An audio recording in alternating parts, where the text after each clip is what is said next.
Hello everyone and welcome back to the SCC Relegations. If you've not seen my ugly face before, my name is Hinduman and I've been around a very, very long time, and honestly the one reason I've got Trelly with me is because he's the pretty one on the cast today. Trelly, how you doing? First of all, I appreciate that. That's Second okay. of all, I mean, to be honest, you're the only one with me, so like I have to say you're the pretty one, right? Like, it'd be weird if I didn't.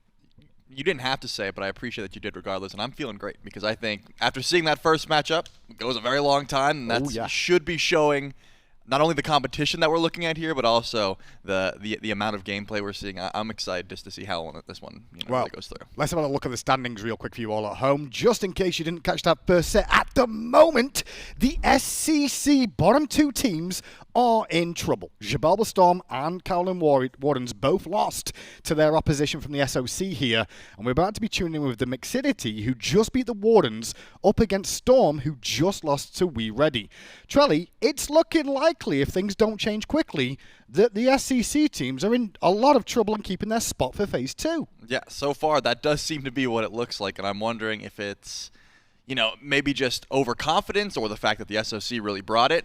I do think that there is a little bit of coming from the top of the SOC and coming from the bottom of the SCC might be playing into it. You've been coming from a split of losing as opposed to a split of winning. Maybe confidence could be something that the SCC needs to find here. And if you've not seen Mixidity before, we're going to be seeing them for the first time. But it's Tubahh. A lot of names on this list actually that I've recognized from, the old days. Picoways in the jungle, a good jungler who'll be going up against ELLEON here. Hámmy, nnog, and Brunorom. Just want to make sure I get those names right. I'm sorry, I've not really read them before I did this cast, so we'll find out how this one goes here. But yeah, at the moment, we're in a pretty good spot to see how these picks and bans go between these two teams. Best of three as always through this. Top two teams out of the four will qualify back to the SCC, or qualify to the SCC, I should say. Who's your money on so far? I mean, you've got a bit of a, an opportunity here, Trelly, of like they've already lost to the SCC teams. So are you feeling confident for the SOC boys? I will say that as of recent, I've been seeing Pico in my queues a lot, and he is absolutely fragging. I had a theory that at any given moment, no matter where you are on Earth, Picoways is in a ranked game, and he is carrying that ranked game. So I'm going to give my edge over to Mixidity just because he dropped like 30 kills the last time I played with them, and that's not easy to do. Well, like we said, Wardens did just lose to this Mixidity team as well. So when we look at the team as well, it's Griff, Panda Cat on that team, Relentless One, a lot of names that have some star power to them. Losing to this Mixidity team, I'm excited to see how they end up playing in this one.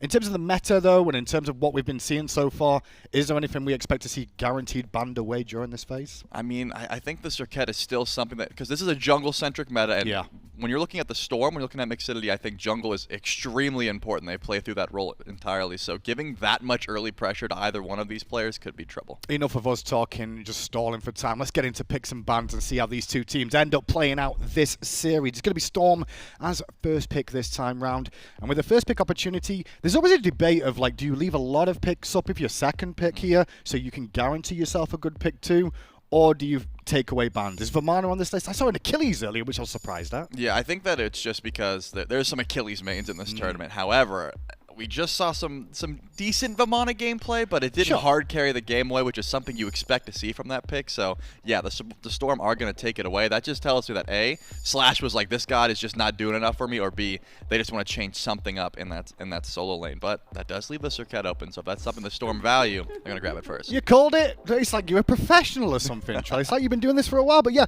bans are already coming through thick and fast. Serqet now locked in, and we're looking at Horus and Rama across the way. Mixidity playing the Rama potentially this game. We saw it last game against Xibalba Storm.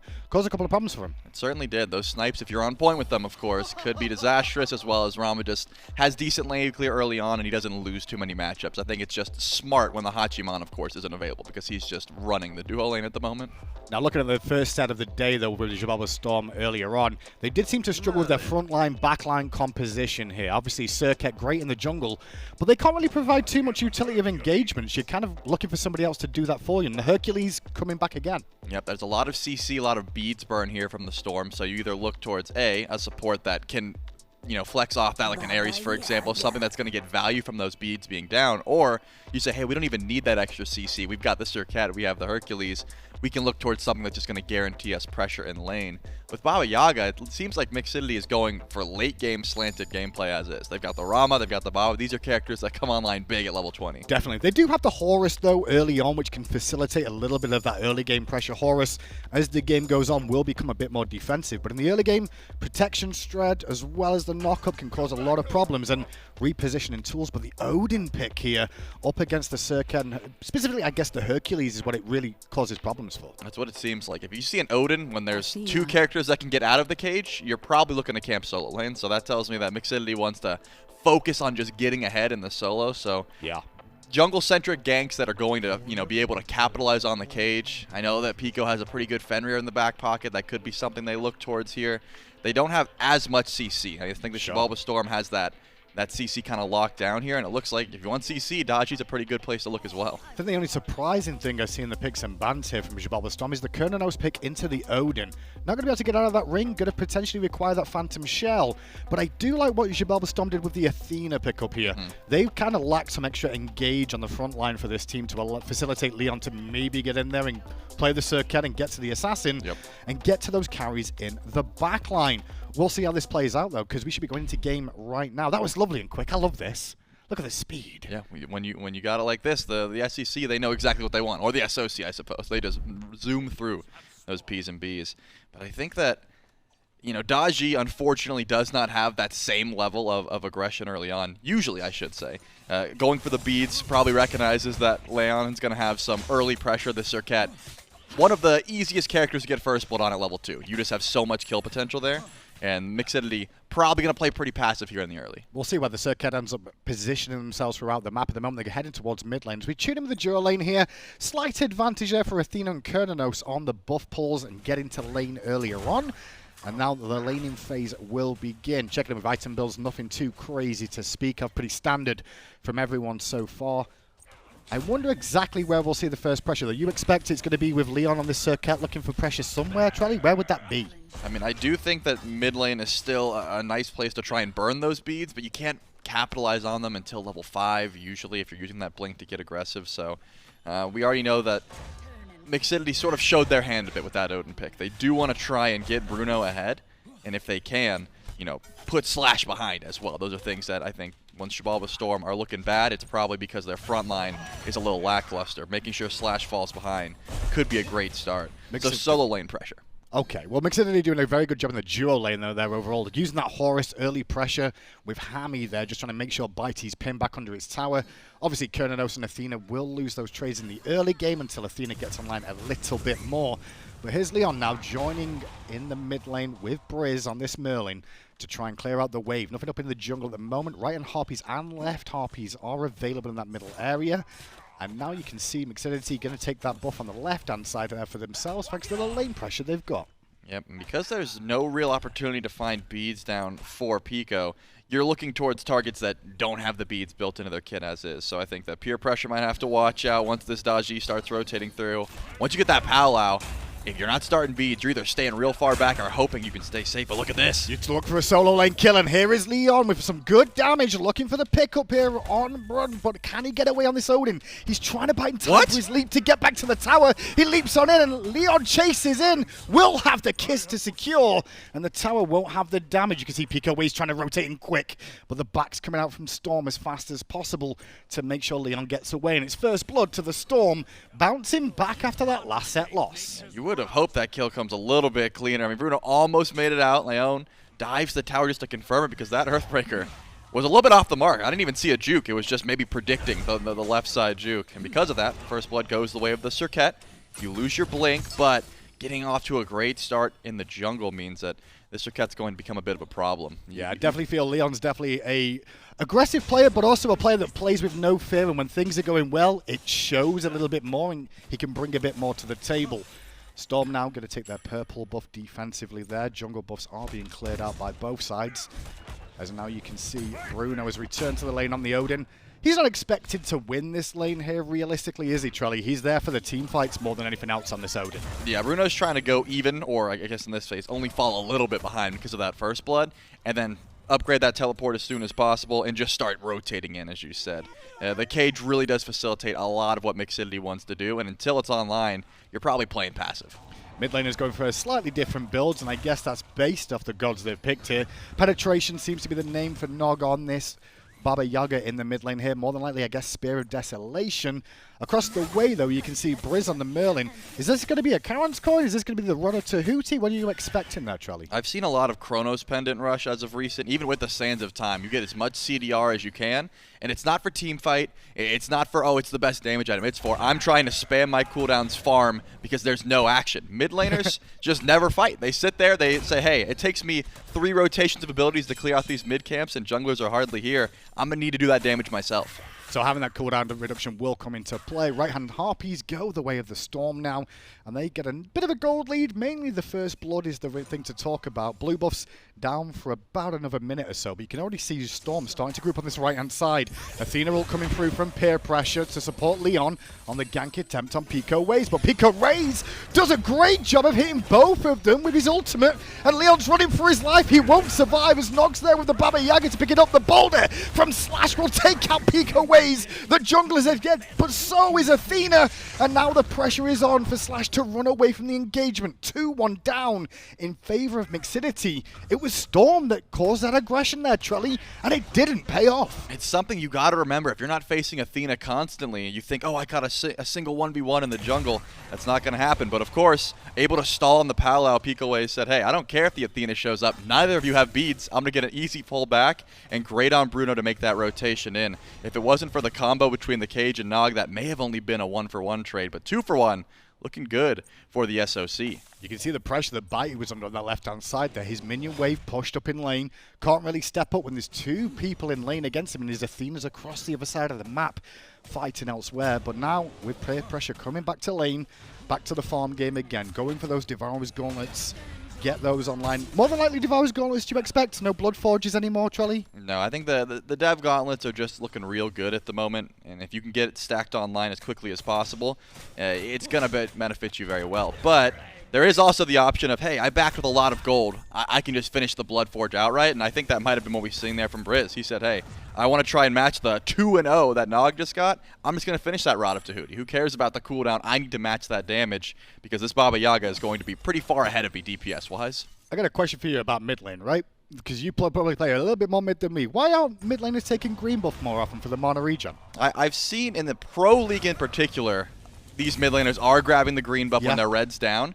I guess it hasn't caught on yet. You feel as if that's the support buff and you don't want to get your hands on it, that sort of thing. But you're right, it is something that can benefit your farm. You can stay in lane a little bit longer, and it just helps the downtime for when your red buff is not, respawned back yet. Just a bit surprised by it, because one thing is you don't want to base. You only really have to base as a mid lane mage, as you were saying. You're not fighting, but you run out of mana, so you kind of have to base at that point. Taunt in from peer pressure, they're onto Tubahh, and a follow-up ultimate out from Biteyyy. Beads were used by Tubahh, and now it's Hámmy who's trying to peel away from his carry. It takes a ton of damage. He'll be fine, though, as he jumps back to his teammate under the tier 1 tower, and pressure relieved, but you can see how the crossed away Picoways there, realizing that ELLEON was on the left-hand side, immediately tries to pressure into the jungle and strip away some farm.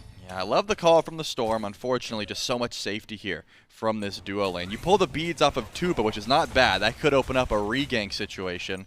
But trying to put your CC in a Hámmy just means that he's going to be able to zoom away whenever he wants. But here comes an ultimate here from peer pressure. He was really just looking for the buff, but the follow-up from peer pressure coming on in there forces back Mixidity. Damage really done, but for the most part, not much damage if I'm honest. 2 ultimates for a buff on right-hand side. I don't think Mixidity will be too upset about that at the moment. No, I mean, Bruno, he's got the breastplate anyway, so he's got plenty of cooldown, but Hámmy wants to bring the team in. Yeah, where are they dropping over in duo? Yeah, Biteyyy seemed to smell the danger, though, or at least dash back to tower anyway, the minion wave being there. Left-hand side buff will go the way of Mixidity here as Picoways is on the way, but so is ELLEON, and ELLEON could be looking for in the jungle there towards Hámmy. He has to leap away as Hámmy loses half his health, will be able to sustain back up. You saw Tubahh take to the sky for some snipe damage there, but well aware was Storm. And as we check in the standings of the gold situation here, it's all even. Experience, same thing. This is anyone's game still. Man, Pico has a rotation here. Looks like everyone trying to close in on Biteyyy. He's got only one set of beads and he uses them so early. And now Picoways is there, but a good ultimate to try and buy time. It won't be good enough, though. Picoways takes this guy, but he was already dead. Thanks to the damage out of that Rama played by Tubahh here, who gets the kill and now gets more free farm in lane. Mixidity finding bigger wins than the Storm so far. Yep, slaaaaaasH decides to get aggressive, steal away the blue buff in the process. Unfortunately, there for Bruno. But Pico gets the beads down and gets the kill. That's huge. That means that this Biteyyy could rotate back through. You got the Jotuns. You have plenty of CDR. That Palau is going to be up well before those beads spawn back in for Biteyyy.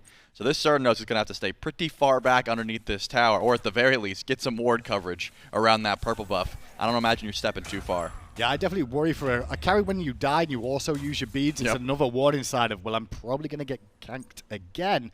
You can see the ward coverage on that left-hand side from Mixidity there. Got a sentry ward down. And the Hunters in the dual lane love these sentry wards now, trying to make sure they've got good vision. And also the enemy carry doesn't have the vision themselves, so a rotation could end up coming in. As we approach the 10-minute mark, though, it is still relatively all square here. Start to turn my attention, though, towards objective play around the Gold Fury here.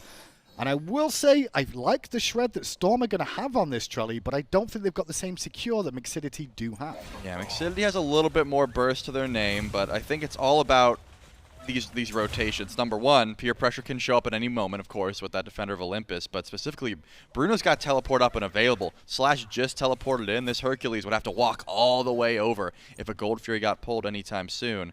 But remember, Biteyyy has no beads, so he's not going to step up. He doesn't want too much pressure unless his support is here to try and defend him, which means the Storm are likely not going to try and go for anything aggressive until Biteyyy feels a little bit more safe. 13 stacks on Dev Gauntlets. Tubahh already finished stacking. There's just no way the duo lane wants to step forward. Yeah, this is a good opportunity then for Mix to keep the pressure rolling and maybe turn their attention to the gold, knowing that Bitey's in a bit of a rough spot in terms of the stacks and the power he can bring. Good taunt, though, from PeerPressuree. Hámmy just a little bit too far forward there. Didn't really respect it. Needs a bit of damage. And the Gold Fury is being looked at, I should say, by Mixidity. Taking the time on starting this, though, and who's going to tank the objective. But Xibalba Storm have enough members around, and Leon jumps on in, looking for Hámmy again. Uses the ultimate, and Hámmy just dashes back away, so ultimate down from the Serqet. Peer-Pressure frontlining, and Baba Yaga's ult down, and the snipes from Tubahh. There really feels like, it looks like Mixidity are just trying to poke out damage more than anything else. Brìz under pressure has to beat away the damage over the wall from the Baba Yaga is too much, and the knock-up is there too. And nog's going to get 2 kills, make that maybe even 3 towards the end if it goes on. And Hámmy going to ult them back towards the Gold Fury here, where they begin to start to take more of a lead. Wow, that is insane. Out of everyone on the Xibalba Storm that I thought were in danger, look at this though. Biteyyy might try and step up, but it looks like nnog, has the defense. He's going to make sure you can't walk up and just go for the easy steal attempt. Out of everyone that I thought was in danger from that powwow, it was going to be Biteyyy, right? He didn't have beads. They just came up about 3 seconds ago, but he stayed far enough back. And specifically, Pico didn't even use the powwow for the pull there. He used it as a Rama snipe just to do damage to confirm the kill onto Brìz. And we talked about carries dying and using their relics. Yep. Now Brìz is going to be in some trouble. I mean, the Xibalba Storm are in a relic graveyard essentially. It's just Biteyyy who's got anything to his name. Let's be honest as well. I mean, the damage out from nnog on this Baba Yaga, everybody seems to underestimate or just forget how much damage those potions can really do when they're thrown. The chunk damage that you saw towards that Merlin there after the beads were used was definitely a big turning point for me that showed that, well, Xibalba Storm on the back foot heavily as they ran away for their lives. And it was them again that engaged. It was Leon jumping in and using the ultimate early on Hámmy, which in my opinion is not the prime target with his mobility to get away from the action. No, in my mind, Leon made one call there and it was, hey, we're not going to win this fight. We're not going to pull the objective. But if we get them low, maybe they'll just retreat and we can go for a bit of a stalemate. Doesn't end up working out. The second he jumps in and commits that much damage and his ultimate, just seemed like Mixidity were ready to chase it down, and they did. And now, nnog is becoming a problem. I mean, 2-0 early on was already a problem. 4-0, level 14, probably close to 15 at this point.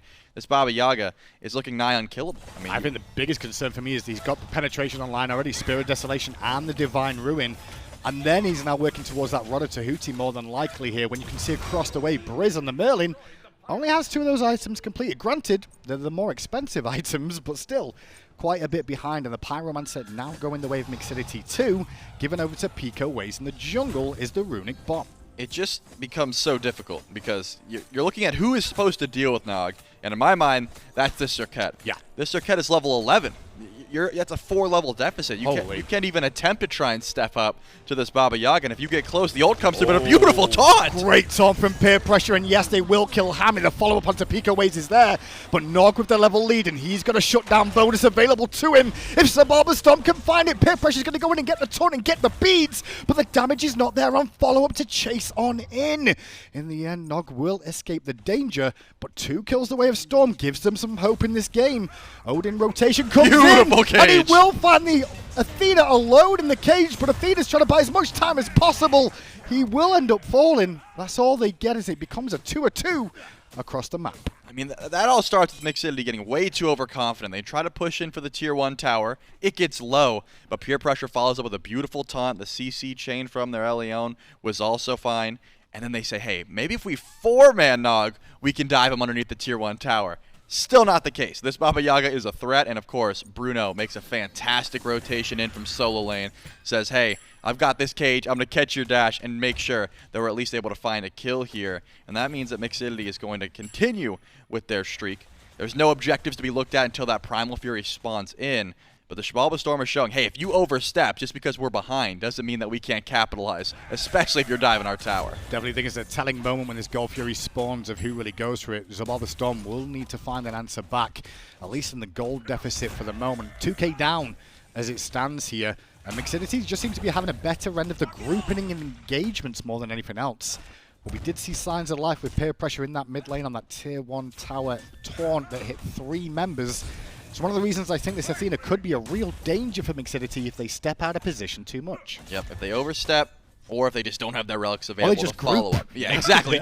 Grouping up for that much CC was definitely an overstep there from Mixidity. So I think that just shows, number 1, the Storm are not just going to roll over. They will be able to just stop you from getting aggressive, especially towards a tier 1 tower.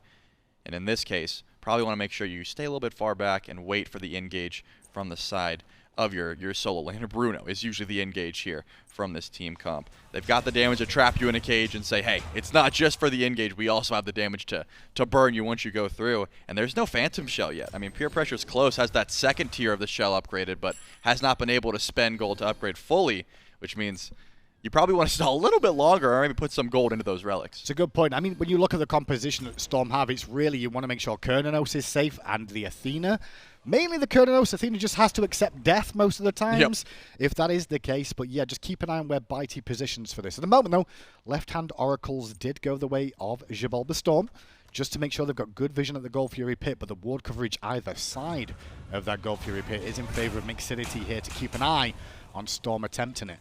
Once those oracles end up wearing off, though, at that objective, we could end up seeing some action with Odin being over here. Yeah, Slash is gone. A big warning sign that Mixidity want to take this Gold Fury fight. Yep, and they're going to ult in, but not to use the defense. It's trying to stall this. They've got so much damage already. Drop to half health for half a second was the Fury. Now reset as Odin cages in the powerhouse. That is Athena. He'll walk away, and the Odin ult now on cooldown is a bit awkward. Good stun from Hámmy there to frontline zone. But the damage towards Storm there, not too impactful. Mainly hit onto Slash, and Slash will be fine to just keep on marching forward. Good taunt from Peer Pressure, taunt to force back the Odin once again, and the Gold Fury pit is in Storm's favor. But do they feel confident in pulling this, Trelly? They should be able to. They don't know this, but Mixidity just sent 1 back to base, so Tubahh's not going to be here. And because he didn't back on any ward vision, it looks like the Storm are just going to retreat as well. That was a pull that starts from Mixidity, but once they heard Peer Pressure ult in, they recognized that they didn't have too much potential to just 50-50, especially when you're ahead, but when you're not ahead a huge amount. You don't want to give any sort of avenue back into the game, which a toss-up towards a Primal Fury would be exactly what the Doctor ordered for the Storm. So they are going to continue to sit around this objective. Slash has not left yet. You can tell. ELLEON said, hey, I'll clear your way, bud. Don't worry. Give me some of that free farm. You stand there and just make sure no one pulls that Fury. Credit where it's due to Storm, though. You saw the level deficit that we saw in the Baba Yaga in mid lane. That's been evened out now by Brìz, and everybody's starting to try and catch up to that. These little skirmishes and attempted fights in the jungle have kind of cost him some farm, at least in terms of having to share more. Yep, and because of that, you're looking at another pull here from Mixidity. They've got ward coverage. Yeah, the Storm know this is happening. Yeah, they do, but they're going to look at the same time. We're going to have the Pyromancer taken by the Storm instead. Pyromancer overall, I mean, it's definitely more of a debate now than it was previously. Right. Is a Gold Fury worth it more than a Pyromancer just because of the Runic Bombs impact potentially getting used? Do we see those Runic Bombs get used effectively though? We have before, and that's the thing. We will not know if that Primal Fury is more worth until we see exactly what happens with the Runic Bomb. If the Xibalba Storm group up right now, use it for a tier 1 tower, grab it, and get some wave pressure off it, then yeah, it looks relatively even. But at this point, Mixidity is happy to take that trade because when was the last time we saw the Storm grouping up for a tower push? If you look at their tier 1s, they're all looking pretty healthy, whereas you look at Mixidity's, they already have 1 on left gone, tier 1 in mid, almost dead, and tier 1 on right. Not looking so good either. Gives them so much more opportunity for Mixidity to get deeper into enemy jungle and set up for some ambushes here and force Storm to put more wards down on their own half of the map even just to keep the vision rolling. Baba Yaga's build, though, coming along. Charon's coin picked up will be stacking nicely thanks to the lovely house. But secondly, the prophetic cloak. And when you've already got a Baba Yaga at 5-0-1 and that prophetic cloak comes online, it becomes even hard to bring her down. It certainly does. I'm surprised it took so long for the prophetic cloak to get built, though. I guess you get the double flat pen, you're absolutely chunking early. I agree with that. But yeah. I guess wanted to get that Charon's coin online first, said, hey, maybe tanks will be a problem. Slash is sitting 1-0. We need that percent pen before I start to get a bit tankier. Maybe that was the thought process there from Nog. Knows he's unkillable, but stacking up that prophetic cloak will essentially stamp that as a fact. And of course, that Phantom Shell finally was finished up, so Bruno will lose a little bit of value. Wants to make sure that he can burn it quickly and then try and get a second cage in the fight. That's usually what you want to try and go for with this Ring of Spears, especially when there's only 1 Phantom Shell in play, and that is the case here for the Xibalba Storm. Start to see both teams start to group towards the middle area. Their solo lane is starting to rotate a little bit more into the jungle as the Hunters continue to be left on the island. We're only at 20 minutes in the game. With the state of the game right now, Charlie, I don't think a Fire Giant's on the cards for either team. The carries will just, mainly the Hunters will be like, I don't want to rotate. I just want to get to full build so I can kill everyone. And if you don't rotate, well, Biteyyy could get a rotation from peer pressure here with the Athena ultimate coming through, and Tubahh running for his life. Tries to buy as much time as possible. Hámmy is on the way. Hámmy chooses to ultimate, and you see Xibalba Storm fall back. And look at this Odin roping around the back from Bruno, looking towards Biteyyy and trapping him in the ring. But the Phantom Shell is used by peer pressure, and everyone's fine there. Slash, meanwhile, does a good job as Nog's diving! Way, but look at Nog go, trying to pick up the kill on towards Biteyyy, who's still alive, and now Nog out of position, and round the back comes Leon looking for the steal of the kill onto Baba Yaga, and the shutdown bonus goes to Brìz, and Xibalba Storm find a great pick there on the left-hand side. Yeah, not the one they were originally going for. That was a massive pick. That shutdown is huge. Yeah. And remember, Picoways wasn't even there. It just didn't seem like a great call. You see the ultimate, you get the beads off of Tubahh, the Xibalba Storm say, oh man, that should be the end of it. And especially when you see to the skies, Hámmy lands, like, all right, it's time to get out. But they were still able to turn that just because of how far Nog overcommitted to try to confirm that kill onto Biteyyy. Maybe one more shot of the house would have done it, but doesn't end up confirming that kill, and the CC chain comes through. You lose your beads, and I don't even think 1 into A gets to that point. Had it available, said, you know what, that's going to be a waste. I'm already left out to dry. And as you said, 5-0 shutdown going the way of Brìz. He hits level 20 first in the game. He's happy with that, but has he got the gold just now? Well, you can see Doug's doing a great job. Gold in hand, 2,500. We know that start is getting upgraded on this back, I expect. I'll be surprised if we don't see that upgraded to the usual extra damage we're going to see.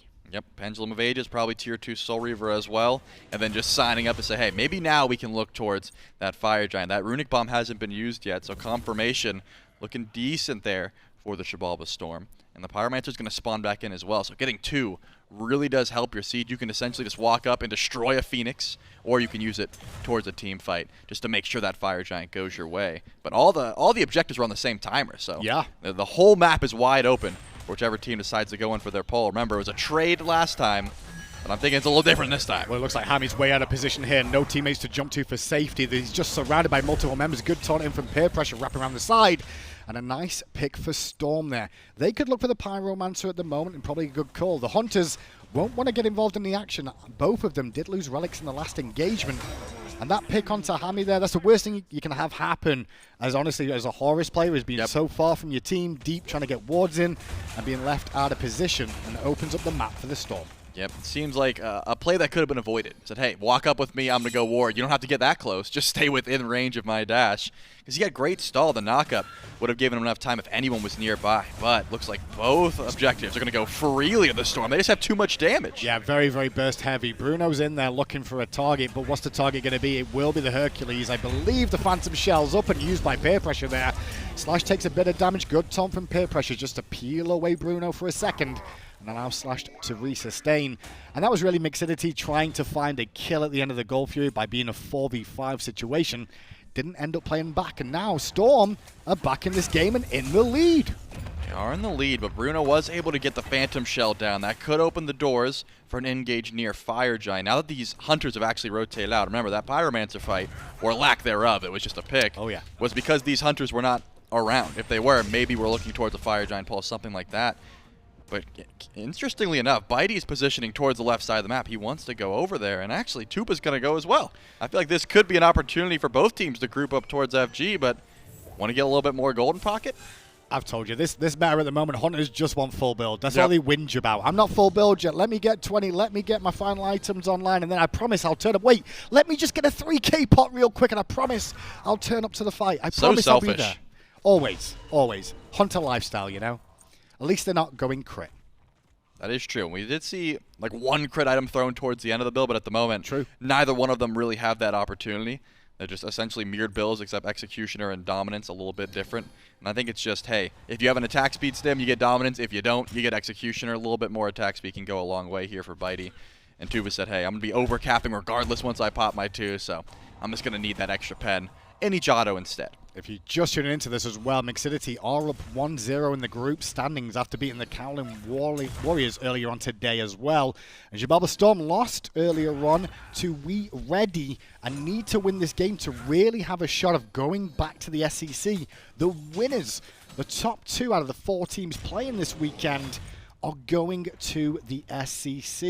And Xibalba Storm, little bit on the ropes after how they did earlier on today. So a huge game for them to win here. Certainly is. And I need to see more from Pico. The last couple fights we've seen wasn't even there. I mean, he's been split pushing, just trying to get his farm online. Bottom of the damage charts, not a great look, but Dajie doesn't have to get that poke damage, right? She has all-in damage. If he's able to find a massive ultimate, that could certainly turn the way things have been going. And I look towards, you know, Brìz and Biteyyy, both on these immobile characters that don't have CC immunity baked into the kit. One early beats could open up the doors, and that's what Mixidity's looking for. They're hiding around corners, trying to see if anyone's going to walk up, and they have plenty of ward coverage, just all red, painted the map, just in favor of Mixidity here.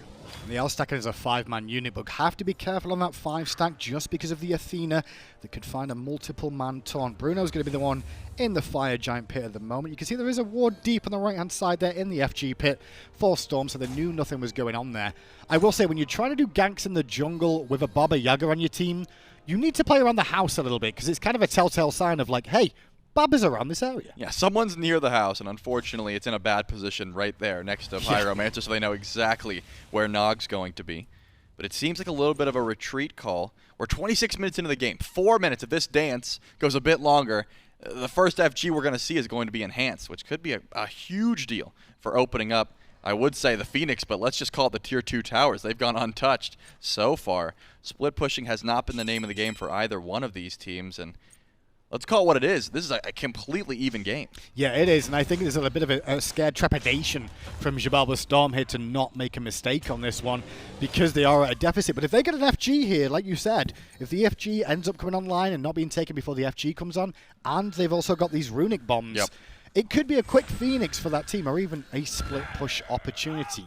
6-7 approaching 27 minutes in. The Pyromancer has just respawned, and we're going to take a quick pause between these two. What do you reckon the issue is? Someone's mouse unplugged, someone's cat's on the table. What do you reckon it is? That's what it usually is. My cat unplugged my router. I gotta reset. I'll be right back. I didn't use the bathroom before I started the game. Yeah, you might as well. I mean, when a game's this close, you got nothing. They might as well just let the pause run. No one's pulling that fire until enhanced anyways. That's a good point. I mean, if it feels like much of a dance around the objectives now between these two teams, very evenly matched the state of the game, but a lot on the line for both of them too. Xibalba Storm being down 1-0. Mixidity, I'm a little concerned that they might get a nosebleed of being ahead because of that Cowling Ward confidence win of like, hey, we win this game. We could be in the SEC, which is our goal with this tournament. As far as I'm concerned, game one, you shouldn't be getting the nervous jitters. This is just, hey, let's just take it to them. But once you get that first win up, then you're like, okay, now we got to buckle down. Pyromancer's going to go down the way of Mixidity. Hámmy? Odin ring at the back from Bruno, trapping 2 inside. Boulder comes out looking for Hámmy, who will escape the danger. Same can be said for Biteyyy, who uses his beads and Aegis to escape the damage from Picoways. And the pullback in wasn't there. Bruno knocked away by slaaaaaasH. Now in the pit was ELLEON there, fighting multiple members, has to jump out and checking the damage numbers. It's Mixidity that look a little bit lower on the health bars, but do have something to say. Hámmy, what are you doing there, friend? Don't be in that position. Peer pressure now coming in with the Athena through slaaaaaasH to get back here, and now Hammy's left on an island and will end up falling down. ELLEON uses his ultimate to pick up the support there as the rest of Mixidity run away. It's 1 pick for 0. Do they have what it takes to do FG, though, Trelly? They certainly should. They've got double Runic Bomb, plenty of damage, and the tanks on the side of Mixidity are nowhere to be found, but Bruno's going to teleport in. Where's he going to go? He's back. He's so deep. He is deep, but what can he do? Is he going to disrupt or is he going for a steal? It looks like it's going to be a steal attempt, and it's too late. The Storm take the FG, and now Bruno gets collapsed on, drops the ring down again with the cooldown reduction he's got to bring it up again. Tubahh to the sky looking for the snipes, and will take out Peer Pressure on the front line. Bob is running in a house like a person possessed, trying to get the damage off he can on towards slaaaaaasH, who is still doing a buff. Hello, slaaaaaasH. Lag, did you just think you were going to get away with that? You just wasted an FG buff, and the front line of the Storm end up dying there. Sure, they get the FG, Trelly, but the tail end of that did not need to happen. That was insane. slaaaaaasH was not teleporting because he thought, oh, this is the only way I can live. He was trying to stop the tier 2 going down from Picoways. Pico gets it regardless, and then he dies because of that teleport call. I hope no one told him, hey man, you gotta teleport to save it. I hope that was his own call, and if so, still bad. But at this point, now Mixidity, they're gonna go into the Horus ult. Where are they gonna dive? Can they go to the jungle? For a pick, but who will it be? Can they get the positioning right? It's not an easy ultimate from Horus to land on a target. Instead, it's gonna be a split push opportunity. Watch out, Biteyyy. No relics. Has no relics, as you say. ELLEON wrapping into the jungle here. Will meet Picoways. Junglers go at it for a second. Kiss off the mark from ELLEON. Keep an eye on Tubahh, who's now heading down this left-hand side of the Rama too. Looks like Mixidity, though, have realized, wait a second, they have FG, guys. Maybe we don't take this fight for a minute, but the good news is we've pushed out the lanes enough that it's going to take a while for the Storm to push those out and start sieging. Yeah, my guess is they're like, yeah, slaaaaaasH tried to teleport out, but he never did, so that means it's available now, and if he can show up behind us, probably don't want to be caught at a tier 2 tower, especially when all of the carries on the side of the Storm still have that Fire Giant buff. So a smart call there. Mixidity says, hey, we'll take the wins we can, and then we'll retreat for the defense. I'm thinking standing up at tier 2 towers is completely doable. Yeah. That Phantom Shell is still available, but maybe something on a slaaaaaasH. Maybe they can just slow them down going for Phoenixes here. The FG buff not got long left, but look at slaaaaaasH in mid lane. He was trying to split push for the tier 1 tower. So tanky. Needs Peer Pressure's ultimate, and it does help him out with the extra protections he gets to keep him alive. Now Hámmy a little bit far forward, but the damage dealers of Storm not really in the area to help.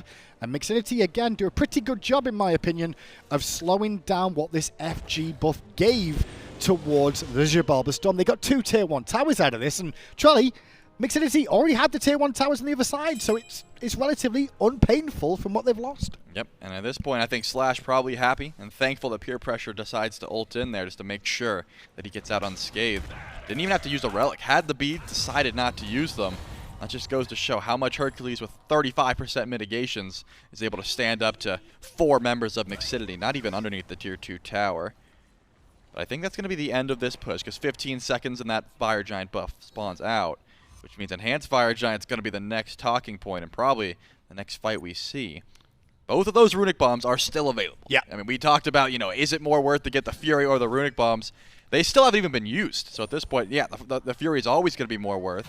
Up until maybe we're looking towards EFG, maybe ELLEON can make a clutch pay blinking in, dropping something, but we're not going to know until those structures start to get looked at. And Mixidity, once again, with the aggressive positioning. I've noticed they're always the first ones here. Even if they're not the first ones pulling, they step forward, they get their ward vision down, and they usually try and find an ambush, making Pico's job just a bit easier. Saying, hey, maybe if we pull up beads before the fight begins, you don't have to look for these targets with the powwow. You can see the ward placement there for Mixidity, top of the charts with 3 members of the team. And surprisingly, Tubahh warding 18 times. What kind of Hunter player is that? I don't see carries ward that many times in a game that early. And he's 3-0. Wards?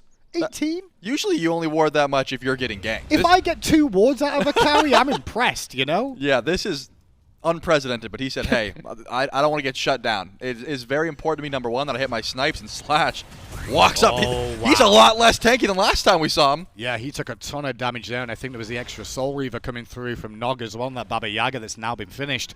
That is going to start to swing, and the tanks that were once tanky will be a little bit easier to bring down now that the carries of these two teams have a ton more items online.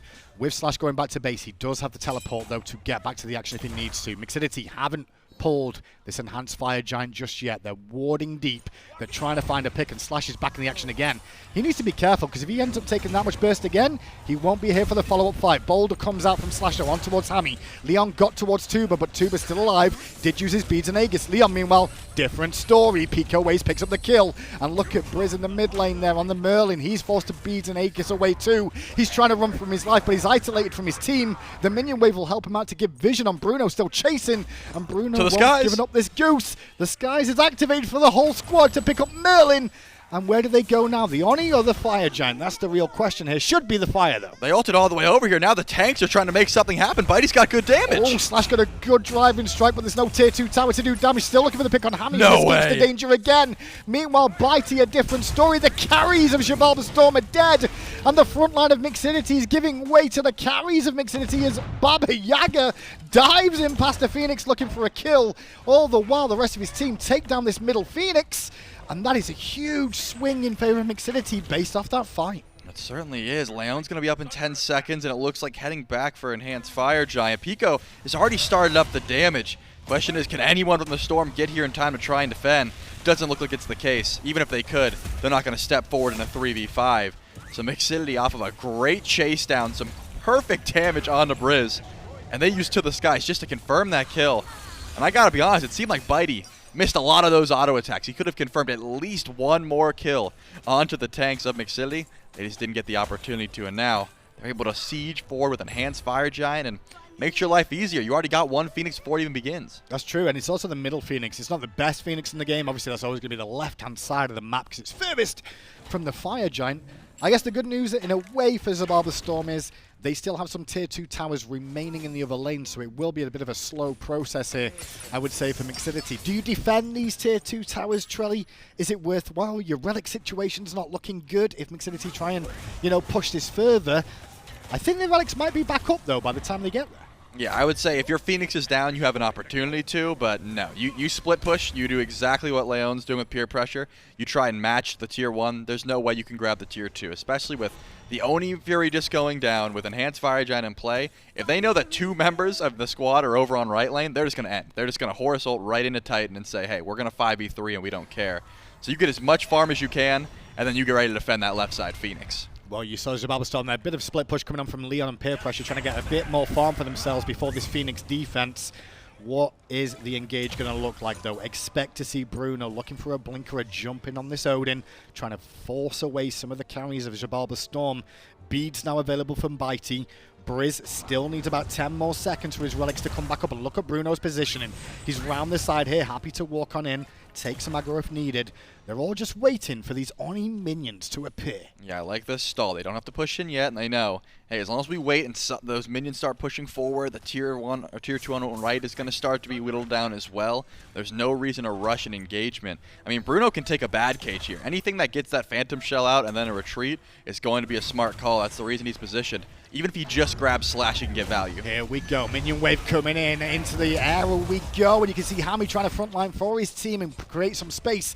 Peer pressure's kind of pinned away because of that Odin ring. The Phoenix has already fallen down. Hámmy escapes again. Picoways did find slaaaaaasH and gets a great ultimate onto both Brìz and Biteyyy and forces those beads and Aegises again. You asked for Picoways to step up, Trelly. The last 2 fights he really has, finding those more important relics and the carries. I mean, when you beads and Aegis, it's the double snipes. It was Tubahh and Pico both going up to the skies and hitting those 3 shots. And because of that, not only do you have to beads the pull, you have to Aegis the damage. Now, where are Brìz and Biteyyy going to stand? Probably pretty close to their fountain because you can't be caught out. Not when this much damage is being done to your structures. And with slaaaaaasH not being there, it's going to rely on the Athena. They're going to the Titan. Diving in. Look at Hámmy. He is ulting and good taunt there from PeerPressuree, trying to get some damage onto the carries, zone them away from the Phoenix, but the Phoenix is now going down to the damage out of Tubahh. 3 Phoenixes down, slaaaaaasH still dead for another 20 seconds. Mixidity doing the correct thing in my opinion. Yep. Sure, could they have potentially ended the game? Yes, but there's more chance of a throw in my opinion. So better safe than sorry. Go back, buy up, and siege again once more. Maybe with another enhanced fire giant. Yeah, my guess is Hámmy said, there's 2 waves on the Titan, let's go, we can end. And then he flew over and said, oh, that's a regular wave, that's not a fire wave. We should probably just go in for the Phoenix and get a full-on reset. That left Phoenix just recently went down, so was not able to spawn in those fire minions. That means your fight gets a lot easier. You were talking about having left and right side Phoenix down. You're going to have to send at least, because there's no way that just slaaaaaasH is going to be able to clear these fire waves. Hercules, not without Golden Blade, he just doesn't do enough damage. You get 1 boulder, and then your Titan is starting to hurt. So you're going to have to send 2 back. A while, but you're not going to clear them. They will build up in time. The biggest issue now is, if you're Storm, what do? Your Phoenixes are down. Sure, you've got your middle one back up. The fire giant spawn, sure, but your relic situation is not good to try and contest with your carries. But I feel like you may have to set a trap as something to try and get back into this game. Something has to happen, because if this team just walks to the Phoenix with this many fire minions pouring in, it's going to be an easy day for Mixidity to close this game out. You have to contest this FG, even if you don't want to. Yep, the Storm have about 20 seconds to find a fight, and if they don't, they're going to have to retreat. It's just, hey, maybe Mixidity pulls immediately and we can make something happen. If not, that Titan's going to start getting weaker. Remember, pings, there's a Horus ultimate that could easily just fly the team in if things get dodgy, and now that's it. They waited out their 20 seconds. They say, all right, we missed our opportunity. Back to base. Free enhanced fire giant for Mixidity, and they played it as patiently, as smart as you can. There's no reason to go for that pull. Exactly, and the amount of faces that they saw back to clear out those minions there is clear as day for them to go, okay, we will take this EFG one more time. They're going for an ambush? Mixidity should be in a good spot. Yes, it is going to be an ambush play, I guess, with ward, the positioning. And the ward's going to give it all away. They know they're in the area, and Mixidity are going to set the trap themselves. They're going to pretend like, I don't know what's going on. Oh, I just blinked in and got a ring onto PeerPressuree on the backside. It's Leon that's isolated and alone and bursted down by Picoways already. The ultimate from Hámmy to follow up, looking for the kill on PeerPressuree now. And with 2 members of Xibalba Storm dead at the 39-minute mark, make that 3. This could be the end of game 1. Oh, it is. As now there's only 1 member left, and it's slaaaaaasH left alone. He'll find a kill on Picoways, but it's not going to be enough to stop Mixidity taking game 1 and pretty realistically putting Xibalba Storm on the prospect of elimination here, and themselves on the prospect of going to the SEC. You know, I talked about Pico going into this game, but I was really impressed with the way that Bruno played those end fights. It was a lot of, you know, blinking in, finding those clutch cages, forcing the escapes, which then made Pico's job so easy. But even then, said, hey, wait, there's people on that ward. I'm going to pretend like I don't know they're there, immediately blink in, hit this massive cage, and just mess up the ambush entirely. Definitely, my last fight of the day, I was expected with what we saw both teams do. Yep. Storm had to do something before the Phoenix fight, because there was a weakened Phoenix and fire minions everywhere. Can't let them near the base. Secondly, good play from them to have ward coverage to realize what was about to happen for them. That's a good point. I think they've had tremendous ward coverage the whole time. I mean, remember, at Fire Giant, they're like, hey, we're not even looking at Fire Giant yet, but we know exactly where you are. If you get anywhere near this objective, we're going to know where you're coming from. Especially when you've got Athena, especially when you've also got the Serqet in the jungle. You want to make sure you got your ward coverage down. That's it for game 1, though. Can Xibalba Storm bounce back for game 2? We'll find out after this short break.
Welcome back to the SEC Relegations with myself, Hindu Man, and Trelly. And for Matty Marks in chat, you've not seen me before. You're probably a Zoomer. That's okay.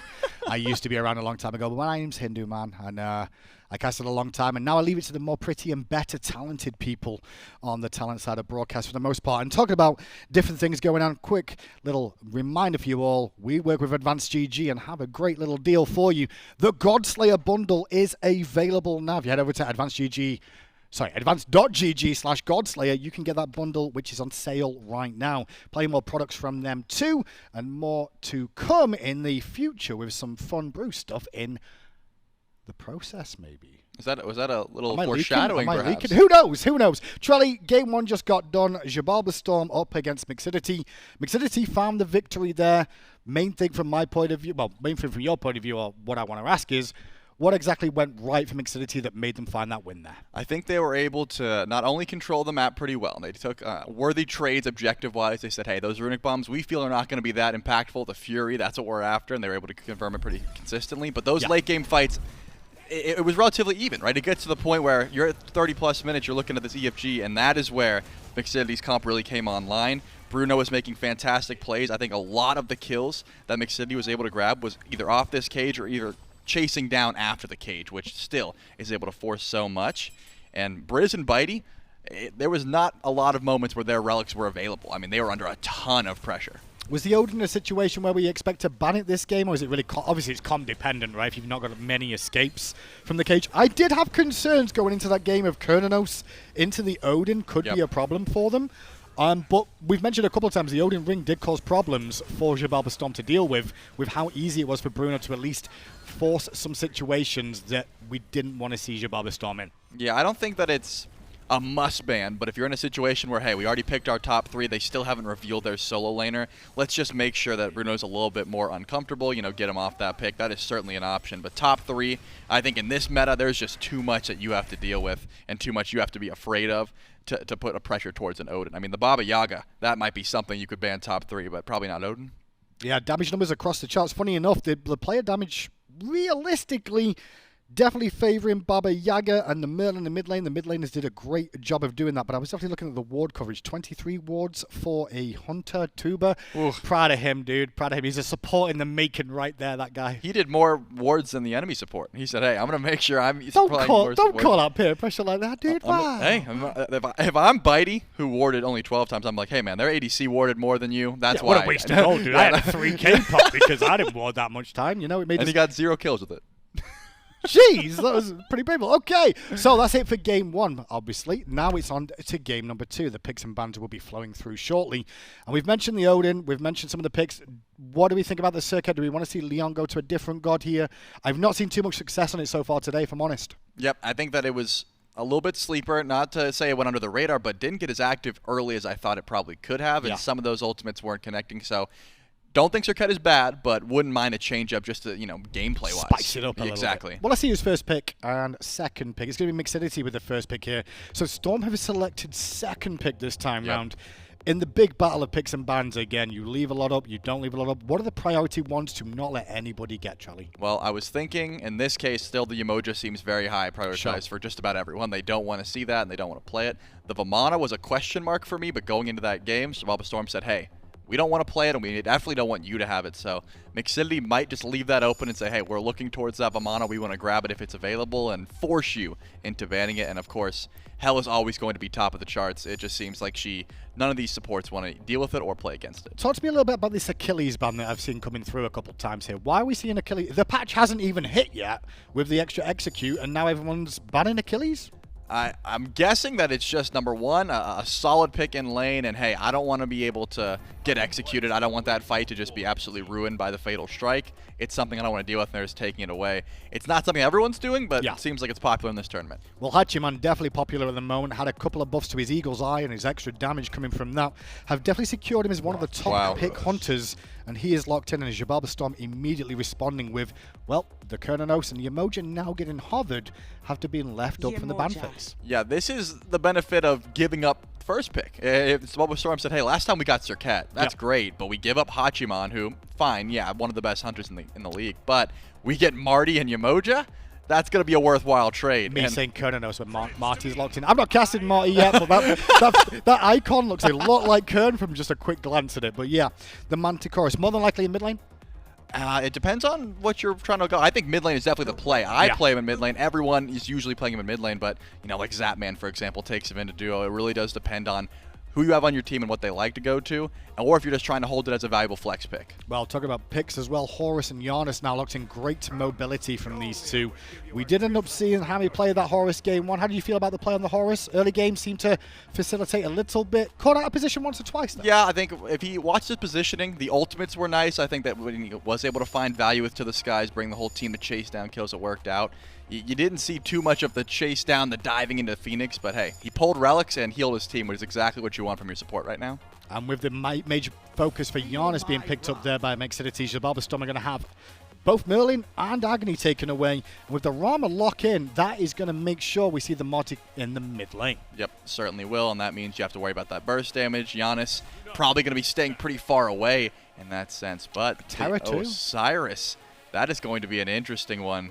I want to see if this gets locked in, and it does. So probably the Osiris jungle. You're sending that horse over to solo.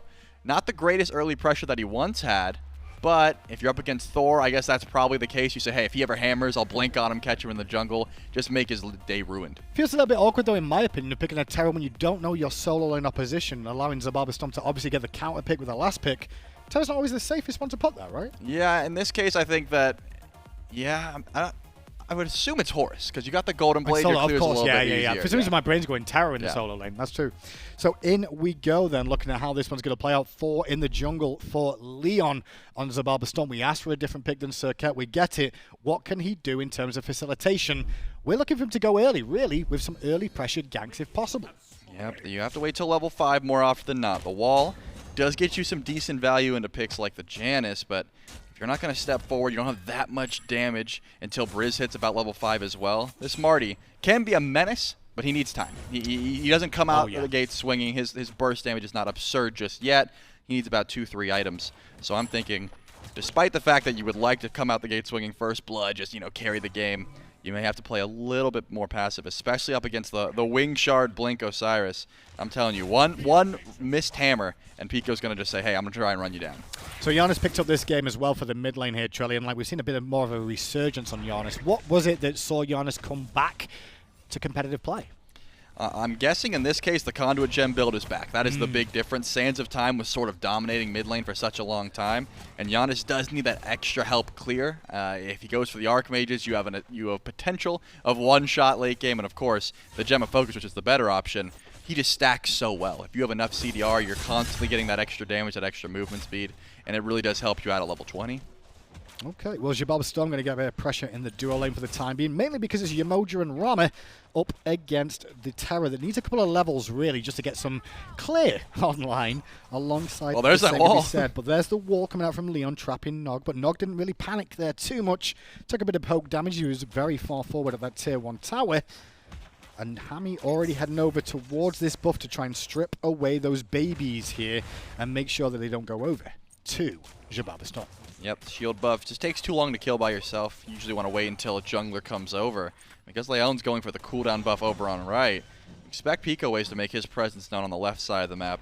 Maybe not look for a fight, but at least try and help out with the shield buff. But it looks like he's going back to base, so doesn't feel like helping out the duo lane.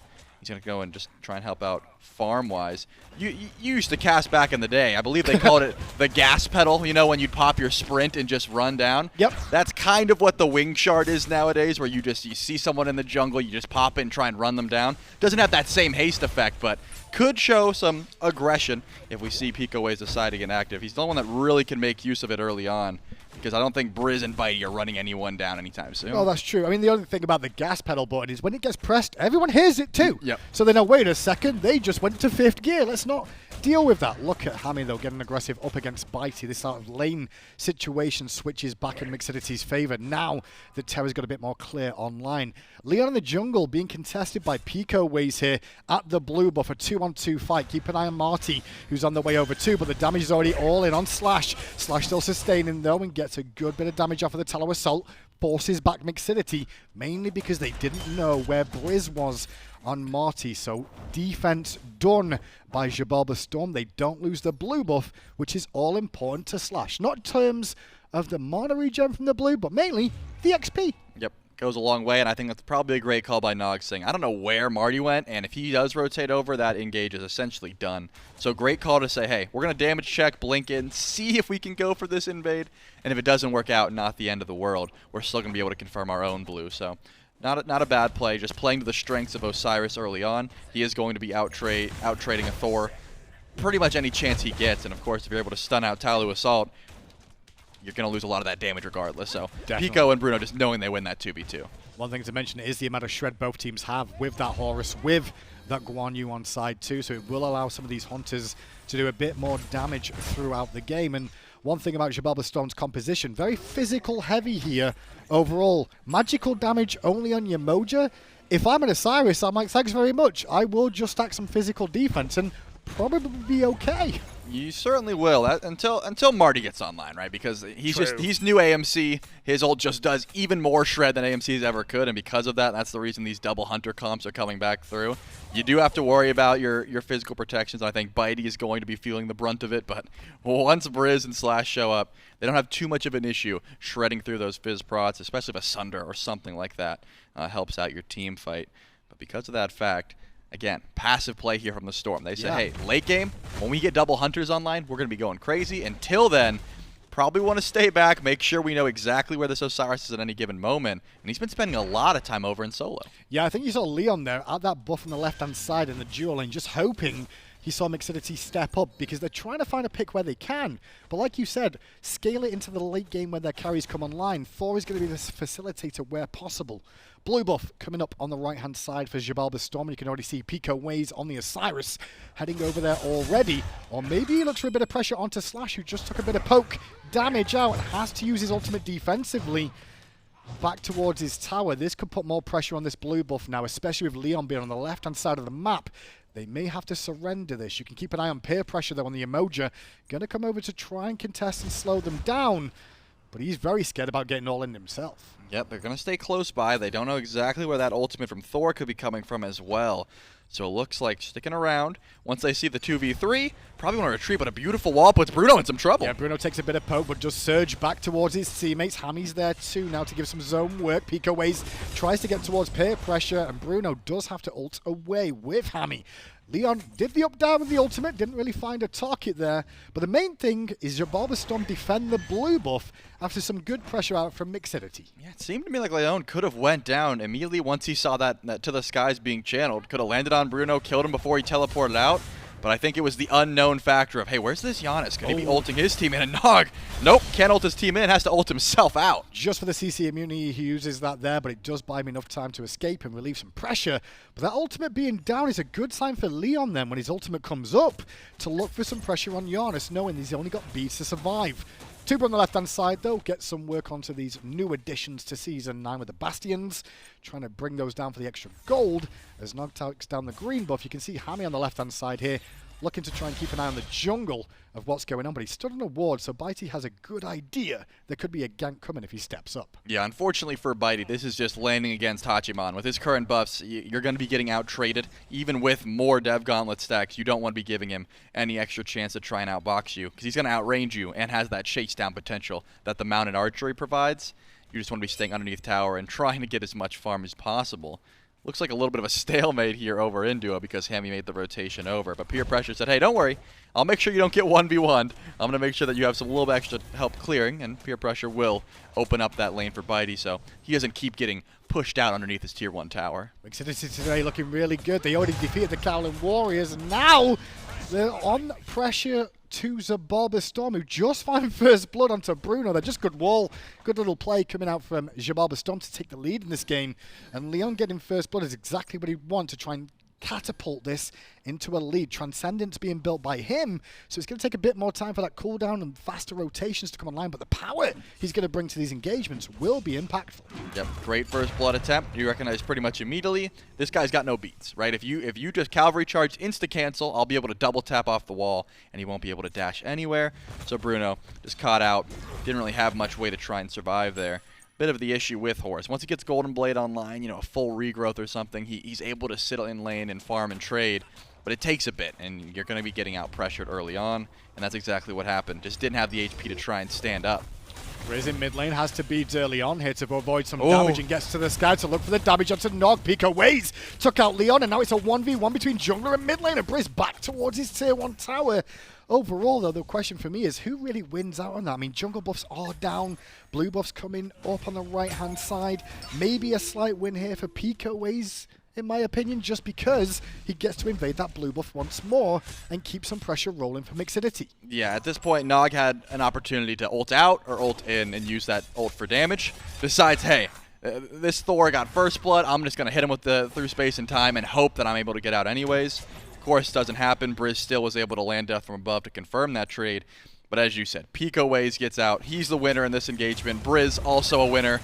But you know who the losers are. Unfortunately, ELLEON falls a bit behind. Pico had about a level and a half lead, and now this Osiris is going to be able to keep getting aggressive, goes immediately over towards that blue buff to make sure slaaaaaasH is not going to have a great time. He's going to be able to outpressure, sure, grab the bastions, but he's going to be losing that MP5, losing his blue buff XP. And if you can make those rotations, you know that it really does start to snowball a bit in favor of Mixidity. Look at that ultimate. Walls get dropped. They're not in position to stop him from getting away from the damage. Snipes. And because of that, it should buy time. Snipes coming out. One. Second one off the mark. Third one off the mark. And Tubahh will survive. Still has his beads intact too. Not a whole ton of CC there. I'm not sure if I want peer pressure to drop the ult on him or behind him like he did. I like the idea and I know what he was going for there, but they just didn't have the damage confirmed without it, I feel like, to bring down Tubahh. Yeah, it seemed like he didn't want to try to line him up inside because if he did, he could have horsed out anyway. So said, hey, I'm going to force you to ult aggressively. And hey, if Biteyyy hits those snipes, would have worked out, unfortunately. Blame your hunter, right? Yep, can't count on landing all three all the time. And was only able to confirm a low health Hachiman, which doesn't even force him out. He was able to clear that wave and go back to base, so he's not even going to lose the farm in that regard. But still has to sit a bit safer in lane, and he doesn't have that ultimate for a little bit longer. I do like the fact that the Storm are still trying to force engagements on the left side of the map, because again, it did seem like slaaaaaasH won't be able to come over for just a bit. Your duo lane does have some kill potential. That is what Rama can provide. Safe kill potential from a distance, and they were trying to make use of that. Trying to look for the hammer and wall combo in mid lane is Leon. Won't find the wall, however, and sneak into the powerful Marty stealth grass, which I think is so huge. Biteyyy pressured under his tier 1 by Hámmy and Tubahh, but in mid lane it's Leon who takes more than bargain for. Had his ultimate available, we didn't really catch the start of that fight. Unfortunate situation there that it now finds Mixidity with another kill as the pressure for Mixidity rolls into this left-hand side continues. Yeah, he caught him with no beats. In that case, they're going to come up in about 7 seconds, but shouldn't have been that far up, and I believe got portal. Just too much damage there from nnog and Picoways. And it seems like early on, we were talking about how valuable Phantom Shell could be in the Odin composition. Hámmy gets it immediately. I mean, this Phantom Shell was online before even an item afterneath Gauntlet of Thebes, so puts a lot of pressure towards this Yemoja and said, hey, if peer pressure is on the map and has River's Rebuke, I'm going to make sure my team doesn't get screwed over by it. That's fair. It also just happen a little bit with the Thor walls now and again. I wouldn't say you're buying it only for a Phantom Pro Thor wall. Could be useful, though. Can cause some problems to get your team away from the danger. 2-2. All tied up in terms of gold as we look at the experience between the two teams. Slight lead in the middle lane, I would say, there for Xibalba Storm on the Marty, which has just been caught up by nnog on Janus here. And 2-level lead for Picoways in the jungle over Leon. Some of that coming from Leon's earlier demise we just saw. And I think that's what you should expect from an Osiris into a Thor. He's not in the best spot right now, but Thor doesn't come online early. Osiris is pretty much only good early, and if you're able to keep bullying and make sure that you use that pressure to catapult your team into late game and have a lead, it's going to be able to work out. That's probably exactly the reason that Picoways look towards this Osiris. Could be something looking towards a Pyromancer. They were looking that way. They do have the damage to try and burn through it, but the question is, are you able to burst through it? And I think with nnog, we've seen how much verse he can do if he decides to use Unstable Vortex or through space and time as confirmation. You're going to have to make sure your ward coverage is pretty clean on that Pyromancer just because of how much damage they have. Quick pause here in the SEC relegations, and as it stands now, when we look at the Gold Fury situation, Trelly, we're not seeing an attempt by either team just yet. Is that because of both compositions just aren't great at securing, if I'm honest, at this stage? Not great at securing is one thing, but I think the steal potential is the big reason. Yeah. Anytime you're pulling an objective, Thor could be in the sky, Biteyyy could be trying to snipe in, and on the other side, where's Janus? Do we know? No? Okay, then we probably shouldn't pull the objective. Probably the call, but finally the Pyromancer is done because ELLEON is not even around. The Thor went back to base. They said, hey, there's not much steal potential. Let's pick up that Runic Bomb, give it to Picoways, and see what the Osiris can do. I mean, he could head over to duo lane and kill that tower in one shot if he wanted to. That's the kind of value that this Runic Bomb can bring early on. You're not looking towards objective confirm. You're looking for, hey, I want a tower to just be deleted off the map. Well, mid lane has been a mage and a hunter this game. The build choices are slightly different. Soul Eater for Marty in the mid lane here. How do you feel about that? I think Soul Eater is just, I'm not going to say the Marty item, but he's one of the few that can still make use out of it. It's had some changes recently, and he is one of the few hunters that still wants to build it consistently. Nnog doesn't have the beats. He's gone. I mean, he did, but he didn't use them. Nope, he just didn't respect the damage that could come through, and specifically from the Marty with the damage that hit there causes problems with that man advantage and Nnog being dead for 24 seconds.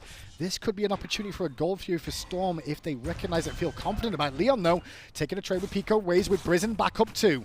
Picoways very tanky on the Osiris, though, especially with the passive being up and available for the extra protections there. He'll walk away from the danger. Yeah, you wouldn't be able to tell that he was even in danger. That's because of that fouling start. Once you have it online, this doesn't seem like he even cares about the physical damage so far. If Brìz ulted him, maybe a different story, but that's kind of the benefit of a double fizz mid and jungle. You don't have to fear them too much. But again, Nnog went in for Blink instead of Aegis, so had no way to immune that damage and decided not to beads the wall or the stinger there from Brìz. So an unnecessary death, I would argue. If he just reacted quicker, could have got through the wall, ulted out.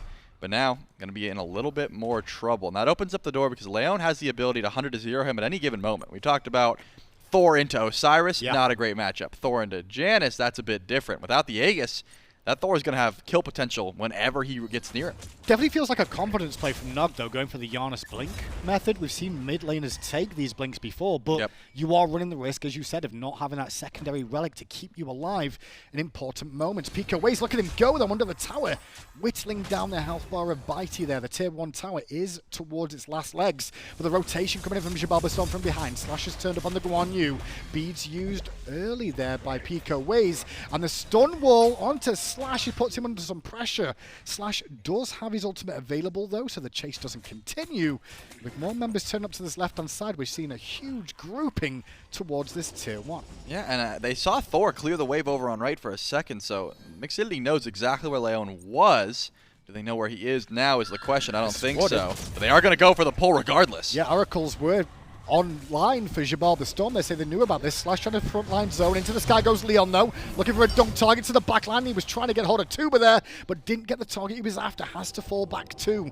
A couple of ultimates used. Now both teams start to fall back. Mixidity try to pressure on forward again. Looking for more pressure onto Slash, who is still beautifully healthy in this engagement. All the while, the dashing in from Hámmy has whittled his health bar down a bit. And with the space and time being fired off by Nnog there, everybody falls back. And a quick relic check-in, an ultimate check-in. It's mainly the carries with theirs available. Gold Fury now being looked at by Xibalba Storm. But Mixidity are still here. Xibalba Storm will be able to get it, but can they get out is the question, because Mixidity's not going to let them run away. Peer pressure falls down, and Slash could be next on the table. No ultimate available, no teammates around him. 2 kills for Mixidity, but Xibalba Storm got the Gold Fury. So when you see the graph, it dips down, but jumps halfway back up immediately, thanks to the kills that they find. And now they might be able to find a bit more gold here. The tier 1 tower in mid has already, left has already fallen, and mid lane is under threat and will be taken down thanks to the roommate bomb that Mixidity picked up early. And that was perfectly played by Mixidity. It looked like they went for an engage, lost, and decided to retreat. But what you got to realize is, look at the sustain they have. Hámmy put down some heals. Bruno spammed his heals. They just walked back in. They said, we've got sustain. Even if we lost the first fight, you didn't kill anyone, and you weren't able to pull the objective. So they go back in. They say, all right, Xibalba Storm gets the Gold Fury. That was a toss-up, but we're still going to win the fight after the fact. So Mixidity feels confident. But it's actually the Storm who are going to make the pull onto the Pyromancer. Tries to go through the ultimate. Not enough. Unfortunately, Nnog just could not send it out in time. And the Storm get both objectives. Mixidity, though, beat Carolyn Warriors earlier on today, and now have Xibalba Storm on the ropes too. Beating both SEC teams here, Trelly. Was that something you may have expected? Is that something they can do? Storm on out of this game, but it's not looking great. They are allowed to. Are they? Yeah, legally I think they're allowed to beat them. Okay. Yeah, and in this case, I do think that, again, being the bottom of the SCC plays into your mental a bit, being at the top of the SOC does. These guys are riding high, like, yeah, we've been beating everyone. We're at the top. You guys have been losing all split. So they come in with this level of confidence. So far, it's been working out for them. I think that you still have pretty even level discrepancy throughout the map. It's just really Tubahh who's up. And I think, yeah, dual lane entirely. Hámmy and Tubahh have that one level. It's pretty much even throughout the rest of the map. Possible gank over on left lane. Picoways, we talked about spending time on right. He's been spending a lot of time over in duo lane trying to put down Biteyyy. Recognizes how easy it could be to kill this Rama if he gets close, but standing on a ward means that Bitey's not going to give him that opportunity. Yeah. Wall out, though, from Leon. Looks towards nnog, who will pull through. Has to use his beads, and now being chased by Leon. Space and time fired and used. Leon tried to read the situation of where nnog would go, didn't find it, and the portal through, but he walked straight in towards Slash, and now he's got no relics. How's your blink doing for your nnog? Is that going to help you out? Luckily enough for you, you've got teammates around you that are going to peel to high heaven. In comes the Horus too to make sure he's even more topped up, and nnog is fine. Meanwhile, on the back of the fight, Brìz forced to use his ultimate defensively to get away, and now with Leon's charging, looking for nnog, he gets picked up by Tubahh as the whole rotation of Mixidity comes on into the fray. Nnog ends up picking up Slash, and now the tier 1 tower on the right hand side could end up falling down too. A great rotation for Mixidity when that all started with a fight from Leon looking for a pick on nnog. Yeah, the second that nnog gets out, you have to back up. You recognize that Bitey's still pushing. You're like, hey, do you see Tubahh over there? Is there a Hachiman in your lane? He said, no, I don't see him, but I'm just going to keep pushing. And they still decide to fight regardless. That's a huge rotation in from the Hachi. And of course, being able to survive is a big deal. Tier 2 goes down. Biteyy's in trouble over here because he's got both a Janus and a Horus on him, but Janus and Horus are a bit off the mark with some of their abilities there. Still have the ability to chase, and Biteyyy realizes the only way he can survive this is to fight his way out of it. But with that portal coming through, it consumes the beads. Bruno's looking for the dash stun, won't find it as the roll from Biteyyy was good enough, but the Wind Gust will pick up the kill from Bruno. And 7-3 is the scoreline. The carry dead for a few more moments time. Now 35 seconds exactly. And the Oni Fury about to spawn here, Trelly. Mixidity are in control of this game. Yep, Biteyyy decides not to rotate, pushes the whole way down to tier 2, forgets about the possible Janus ult, and gets chased down the whole way down the left side of the map. And that means the Oni Fury will be looking pretty good here for Mixidity if they're able to pull it right away. But it looks like they're not in position to do so. Nnog is headed on the right side of the map. Pico still in base. They might go for a late pull, but Biteyyy should be able to get, at the very least, in snipe range before this objective starts to get pulled. And even so, Slash, he hasn't made a rotation. He's stealing away blue buffs. His teleport's not even upgraded. The closest he could get is a tower, so it seems like the Storm are giving this up. Oni Fury is being pulled, as you said, and yep, like you said, there's no one in the area from Xibalba Storm. So now with that Oni Fury pressure, it is at a stage of the game, though, here, Charlie, 20 minutes in, the Oni Fury, sure, it gives you a bit of gold, sure, it gives you these empowered minions, but are the empowered minions really going to do anything on their own without you trying to siege up somewhere else? With all the tier 1 towers being down, the only objective really Mixidity could try and pressure at is FG, but that could be a bit too early. Or Biteyyy. He's going to be careful because he has no beads here, and I think that's what Picoways knew. Immediately, ult for ult exchanged. In the sky is Biteyyy going, help, team, help, please. And you can see the reinforcements from Storm on the way already. And immediately, Mixidity happy with the result there. Picoways knowing Rama doesn't have his ultimate available was a good win for the ult exchange in his opinion. Yeah, but ELLEON also ulted. He was sitting in the sky saying, hey, if he's waiting for you on the way down, I got you. Unfortunately, doesn't land. And in this case, Mixidity didn't know. He ulted from so far away, no way they could have heard that. But Pico goes for the regank, and no way Biteyyy lives this one. His Aegis is there to buy some time, but it's not going to be enough for Tubahh to not get the kill. Pico could just tank that tower for half a year. All the while, the fight on the right side of Xibalba Storm realizing we've got to go. They're going in. For the Pyromancer and a steal away. I believe that was Hammy's. They're getting Phoenix. It's going to be the play. The Phoenix on the left-hand side is being looked at too by Mixidity. They lose the Pyromancer. Xibalba Storm are on the ropes here with a Phoenix now down. Slash teleports in. Looks for Picoways and has to find this kill. The stun is good, but there's no follow-up damage available. Meanwhile, they're still winning on the right. nnog is fighting and finding a kill against peer pressure. Mixidity come up big in that engagement, and Brìz just had to use his beads in mid lane as he falls back 9-5. Mixidity, look at those graphs, Trelly. They zoom into the skies. They played that insanely well. They use their pressure over and left. They force out 2 ultimates. They pretend to leave, but they don't actually. Tubahh and Pico sit around the corner, wait for Biteyyy to go in for some extra farm. They get that gank, tank up the tier 2 tower for half an hour, and they're able to confirm 1 kill. Storm says, hey, There's 2 over there. Maybe we can win the fight over on right. Nope. nnog ults them in. They stall out as long as possible. ELLEON and slaaaaaasH both go back to base. Don't even defend the Phoenix. And because they sent 2, they end up losing the fight on both fronts. Left side of the map and towards Pyro. All goes the way of Mixidity. And Hámmy gets to pick up that runic bomb for his troubles. And you're going for steal attempts here. If that. I mean, slaaaaaasH is close by. Biteyyy needs to hit level 20. ELLEON probably not even going to be on this side of the map. It is not looking good for the first Fire Giant going the way of Mixidity. Fire Giant pulled by Mix and already down to half health. slaaaaaasH just back to base, so there is no contest coming out from Xibalba Storm here. What can we see Mixidity do with this, though? Only 1 tier 2 tower remains on the map at 23 minutes in the game, I should say, in that middle lane, and the left-hand Phoenix already being down. Xibalba Storm already have their backs against the wall. They need to just weather this storm here, though. No pun intended. They've got to just hold on to getting this left-hand Phoenix back up and stopping Mixidity marching down mid lane. It's not going to be easy, but they do have a couple things going for them. Number 1, they've got the double hunter. Yep. Number 2, Brìz has the stealth grass. They can try and set up an ambush underneath the Phoenix. They have plenty of burst damage. Heartseeker got online. Dominance got online. It's really just Biteyyy, unfortunately. You're getting ADC diff. Tubahh's 3-0. He's got the Hachi. He's got the ranged autos. Biteyyy is not going to be able to match that presence. You are leaning a lot on, hopefully, number 1, a good ult from PeerPressuree, and number 2, Brìz being able to confirm that kill. And they already have their left Phoenix down. Think about all the global presence Mixidity has. They could through space and time to right, ult over to left with to the skies from Hámmy. Or from Bruno, rather. They just have so much mobility. Xibalba Storm just has to sit here and try and guess where they're going. Just trying to slow them down in mid lane here is Xibalba Storm, making sure Mixidity have to take their time, waste a bit of this FG buff for the time being on taking down the tier 2 tower. But look at Picoways fighting the army that is the 5-man stack of Xibalba Storm. He gets out of the danger. Into the sky goes ELLEON, though, looking for a dunk target. Will he go to the front line of the back? It will be the front line as Brìz takes out Hámmy, who is front line winning with the rest of his team. And without that tank being available, and with also Pico being whittled down on health bar, that was a good defense from Xibalba Storm. They only get a tier 2 tower in mid, maybe a Fury. Yep, they are going to be able to take that trade. Unfortunately, it doesn't end up being too worth because you still lose Primal, you lose tier 2, but you stop the first Fire Giant siege, which in most cases is great, but in our current meta, you're not even trying to break the base with the first Fire Giant anyways. You're looking to get your gold a little bit higher and set up for EFG. The fact that that left side bird was already down means that the Xibalba Storm should be happy with what they were able to accomplish, though. They said, hey, we didn't let the fire minions pour in. We're going to get our left side Phoenix spawn back.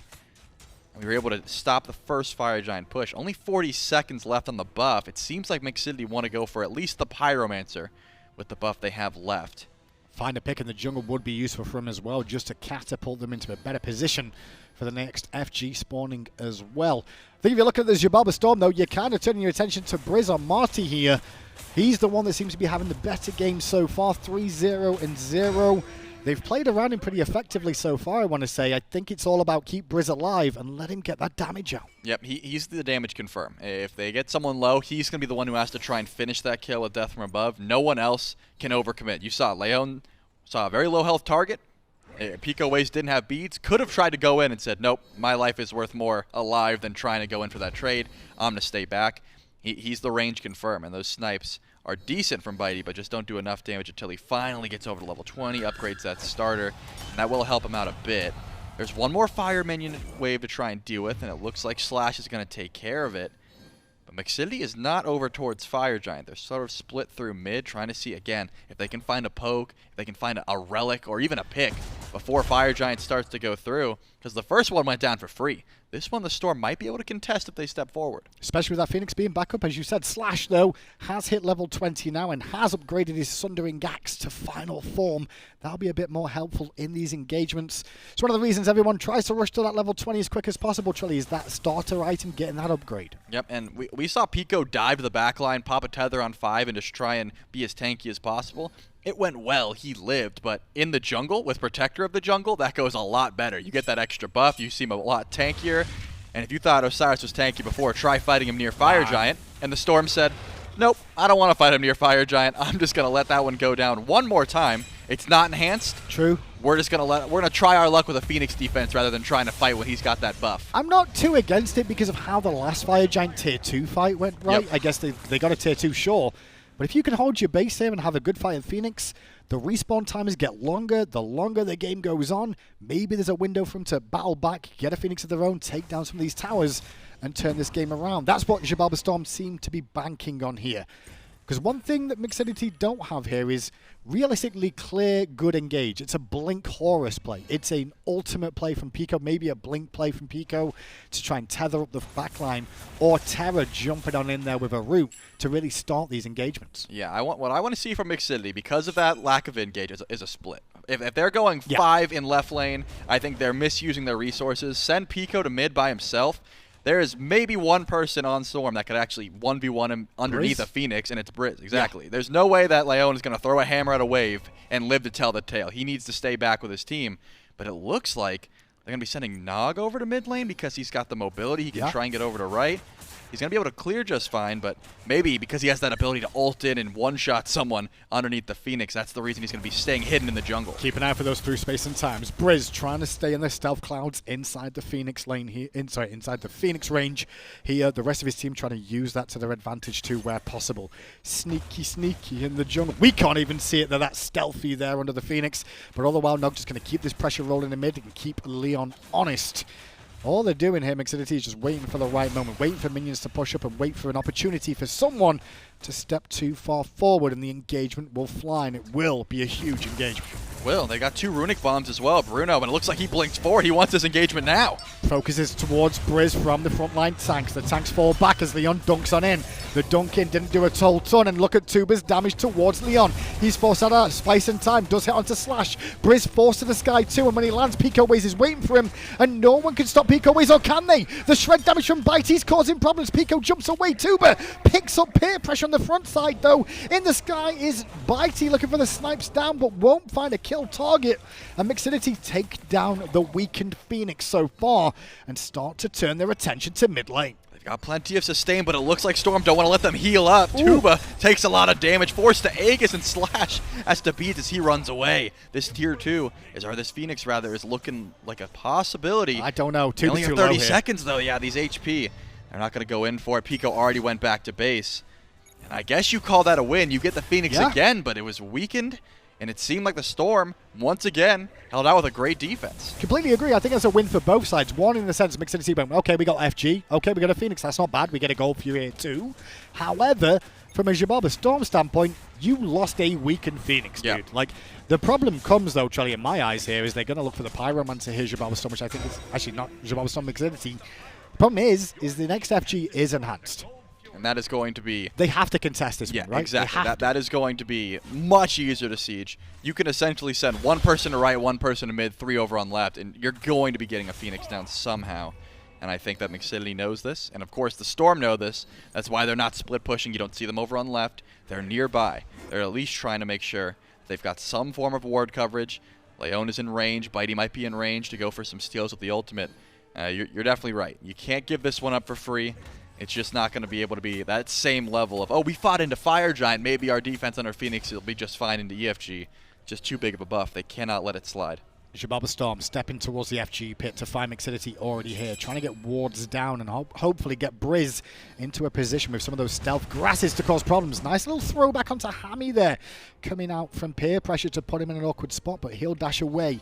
The stealth grasses are the areas that really Xibalba Storm could play around, but Mixidity have great AoE to go through those stealth grasses and clear them. I mean, I gave them a timer last game. The Storm have 15 seconds to fight, or there's going to be enhanced fire waves pushing into their Titan. They can send someone back, and it looks like ELLEON will do it.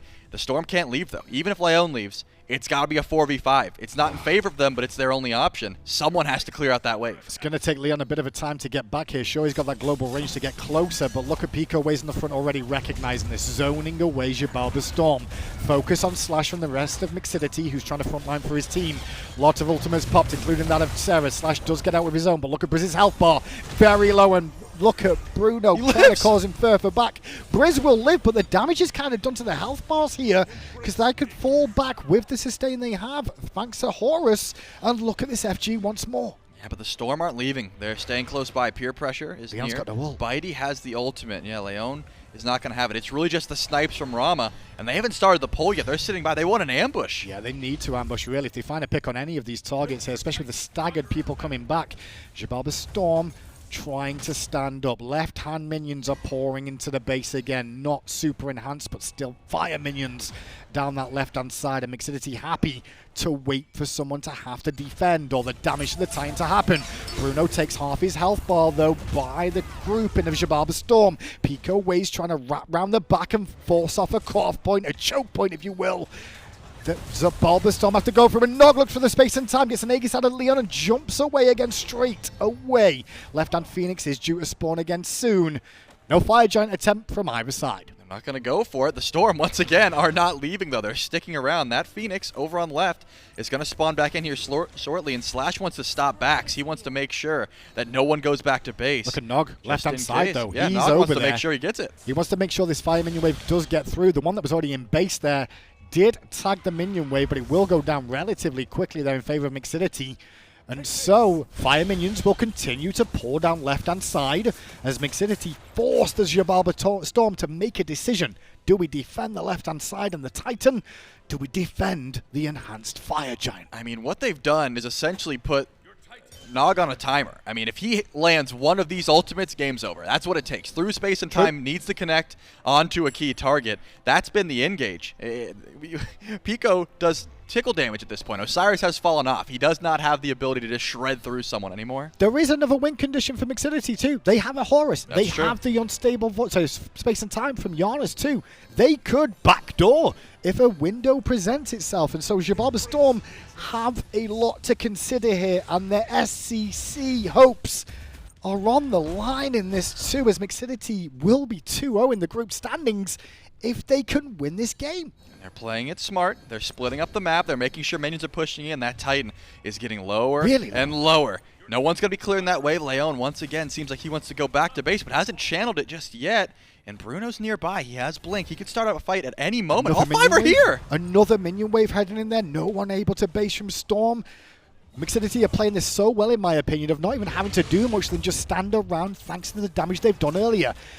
EFG finally pulled. Leon finally back to defend the Minion Waves. Fire Giant Pico at with the wraparound. 75% health. Pico's in though, and he's looking at the carry, specifically Brìz, who's trying to hide away. Peer Pressure gets a good ultimate off to try and zone away, but it doesn't matter as Picoways goes in. Picoways will go down to Briz's ultimate. All the while, though, the damage from both teams. This is a good fight for Storm. Look at the health bars out of Mixidity. Leon's in, looks for a wall, finds it. The lightning damage comes through as Leon gets himself a kill. Nog, though, takes out Peer Pressure on Bristol alive, finds Nog and Tubahh for a triple kill. The Storm are still in this game by the barest of margins, but that Titan, look at the health bar. It's not a good spot. Nope, they had to run back to base immediately. They couldn't go in for EFG. They had to try and make sure that, number one, their Titan doesn't get any lower because, as you highlighted, the back door is still something Mixidity could go for until that left side Phoenix respawns. They're going to head into EFG, though. They should have plenty of time to try and go for it. It just depends on, number one, does Nog spawn and go in for an ultimate? I don't think so. Leon is going to push in the tier 2 tower. He doesn't have an opportunity to go for Phoenix. Picoways will be there. But I think even with double ADC, they should have enough time to go in for this EFG without an ult coming through. I do think he can go Phoenix here. This is a great play from Storm to even this game up, and they back in this series seriously now. Mid-Phoenix goes down, EFG goes down.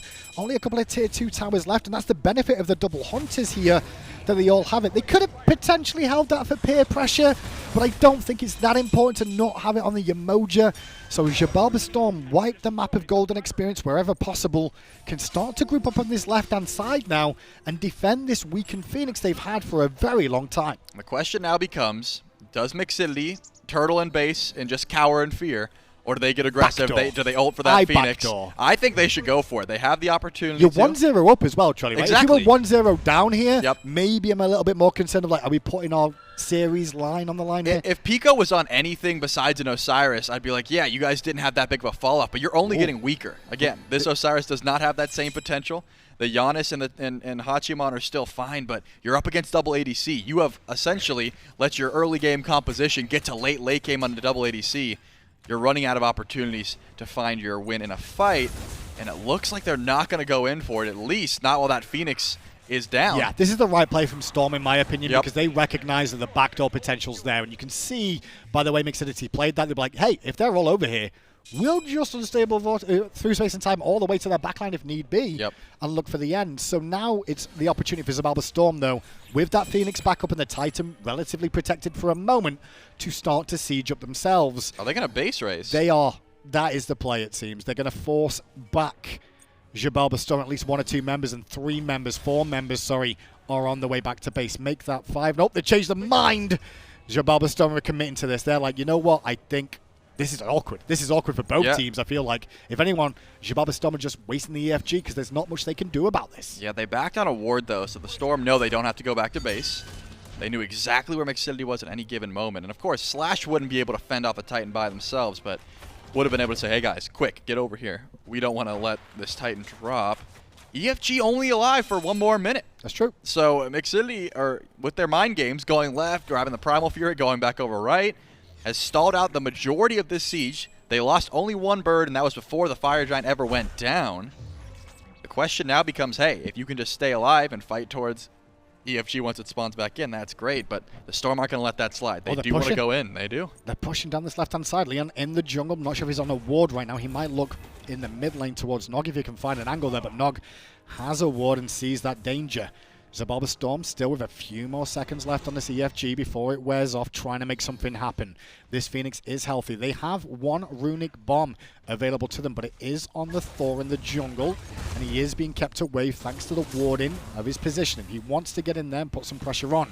He's going to continue to work on that middle Phoenix pressure with the Oni minions, so the fire minions there, as the Phoenix on this left-hand side is whittled down to 75%. But Xibalba Storm are having a hard time getting into this base. EFG falls off, and the Xibalba Storm go home. That mid Phoenix will respawn before the enhanced Fire Giant becomes that big of an issue. So the Storm, I mean, that still works for the Storm because, again, they have the late game advantage. Their team comp does not get worse if they're able to just keep on building these items. Shogun's Kusari comes through, and that should be the last item needed. So they finally caught up. That enhanced Fire Giant didn't open up the map much. It did get that Phoenix down, which will now be respawned, but it stalled out, and that's all they were looking for. The Storm said, hey, if we just keep pushing this game on as long as possible, it's eventually going to favor us. We don't have to overcommit for a Phoenix. Yeah, the double hunter situation definitely coming into play there. This is starting to look a little bit more, though, Trelly, as this goes on and that quick pause ends, that this could be anyone's game. Again, we might be taking this to a game 3 here. I will say, in terms of like shot calling and conversation there, of stuff that you don't get to see in the game, I think both teams have played this relatively well for the situation they're in. Mixidity have done a very good job of realizing where the pressure on the map has been and where they've been able to exploit situations, including their defense against an EFG buff. Their decision-making while the enemy team got that EFG was well calculated to make sure they didn't lose that much. Yep, and now, unfortunately for Mixidity, Xibalba Storm have the aggressive positioning. They still have such an ease of execution. Nnog has to hit a massive ultimate for Mixidity to be able to outright win a team fight, whereas Storm, they've got this tick damage from these hunters or a massive ultimate from ELLEON in the backline that they can count on. They don't need a skill shot just to win this game. They can sit back and weather the storm. Oh, a bit of damage there on towards Bruno, who will be fine, but took off his health bar in doing so. Can sustain back up or base if need be. And now the Pyromancer kind of a dance begins as you keep an eye where Picoways is, trying to match that of some of the carries and make sure there's no lane pressure going on.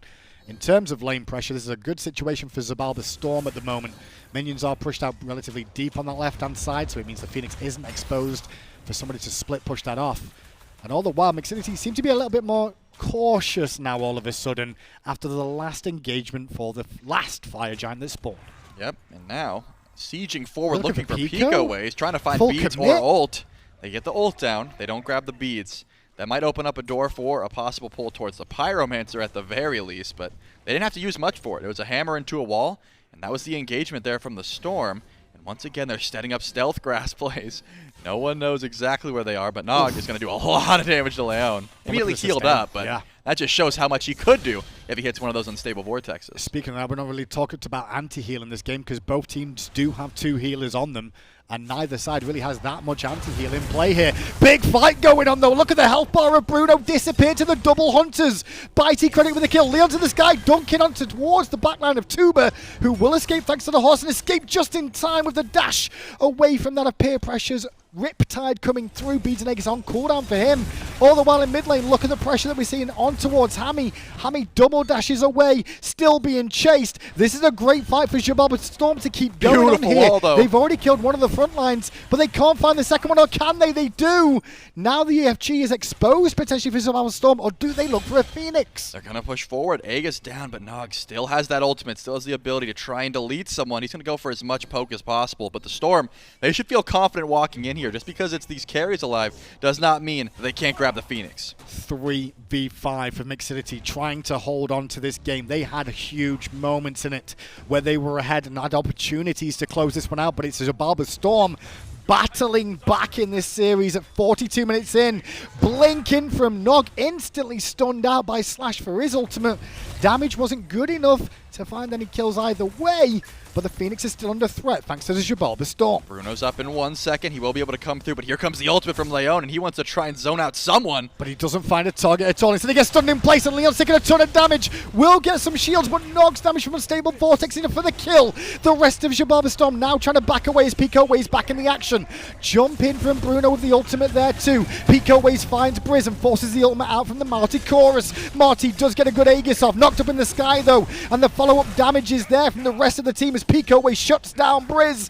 The mid laner is dead on Xibalba Storm, and soon to follow is going to be PeerPressuree. 3 members of Xibalba Storm just died, and all 5 of Mixidity are up. The Phoenixes did fall though, Trelly, so Xibalba Storm did the damage. But what can Mixidity do now? They're grouped up over on left, and it looks like they're just going to push down the left side of the map. 50 seconds on Brìz and PeerPressuree. Leon in 30, and they have plenty of time to sustain. It's all up to Slash and Biteyyy. They're going to ult through. Will Slash get hit by it? No, they just want to get there as soon as possible to get at least 1 Phoenix down. But now it's up to Slash and Biteyyy to do as much damage as possible to make sure the end call can't be the play. This looks like they're going to have to do something big here. They're just trying to get a weakened Phoenix, I guess, because look at those minions in mid lane. That mid Phoenix being down is going to put pressure onto their Phoenix. They're going for the end here. Ulting in is Bruno, looking for the backdoor attempt with the minions. Biteyyy trying to do what he can with Slash to keep them in the SEC, but it doesn't look like that could be the case. Mixidity are going to the SMITE Challenger circuit here. If they could just do a little bit more damage to the Titan, and they can. 15 to 14, 2-0 in 44 minutes for Mixidity, and I believe that should be welcome in to the SMITE Challenger circuit for them. And they played it so well. The Storm 5v3. They approached that left side Phoenix. They get the Phoenix, and then it seemed like a muffled call. Biteyyy channels his back. He actually goes back to base. The rest of the team says, hey, if we die here, we could lose. We have to try and get each other out. But you already lost your ADC. Unfortunately, Brìz was the target. He gets his first death of the game, but that was the only death they needed to find. Absolutely beautiful play from Mixidity, though, to close out that 2-0 overall. It did take a long time in that game, though, to be honest, Trelly. They had opportunities. I think they did a good job of map positioning. It took them a while longer than it should have, though, to close out, and they're going to have to improve that going up against more SEC opposition, potentially in the future. That's a good point. This is the bottom of the SEC they were up against, and still they played well. But when you have that Phoenix down, when you have Titan that low, and you've got the Horus ult, the Janus ult, you got to assume there's some ways that you could have been able to break that base, or at the very least, find some positioning to end that game. Credit where it's due, though, to Picoways as we watch some of these replays coming through. Really put a lot of pressures onto the very physical composition that Xibalba Storm drafted here. And I think when you see that many physical characters, the Osiris does come to mind, you know, when you don't always sit in the jungle every day, but when it does and it's in the right spot, it can do a lot for your team. And that is a great result there for Mixidity, who fought through the SOC circuit to get to this point and find themselves beating former, potentially, SEC opponents. Yep, and in this case, I think they've got a bright future ahead of them. They showed not only can they counter draft, which is a big deal. I feel like a lot of these teams just pick, hey, this is a god I want to play, I'm going to play it. But Picoways goes to a pick that doesn't usually work out. And, of course, it did fall off. We talked about how strong he was and how he was able to tank up these Phoenixes. That was eventually just gone. It was, hey, I'm going to go through. Sure, I'm going to create some damage and create some space, but I'm really hoping that nnog and Tubahh are able to pick up the slack because the Osiris fell off hard. And I still think that is exactly what happened. The Janus was able to stay alive quite a lot in the backline despite not grabbing that Aegis, the Blink, and the beads. Ended up working through, and Tubahh 5-1, top of the damage charts. This Hachiman was a big threat. 27 wards as well. I don't know why I'm just focusing on Tubahh's wards today. He still did one more than PeerPressuree. He's still doing a really good ward job. I mean, he's finding the gold in the build to be able to do that, but great play from them. Who would you say was MVP for Mixidity there for this series? Man, I think that, Bruno was my MVP for game 1, but Odin running through the set going through, I think that Tubahh was pretty consistent. ADC-wise, he always was top of the scoreboard, really. The damage comes through. The whole team just looks so good. Looks so good, and looks so good to go on to the SEC now with how that ended up playing out between the two of them. Now, we still got one more set to bring you today as well, I believe, which is going to be Cowlin Wardens up against We Ready. We saw We Ready earlier on. It'll be our first time checking in with Panda Cat and the Cowlin Wardens to see how they do here.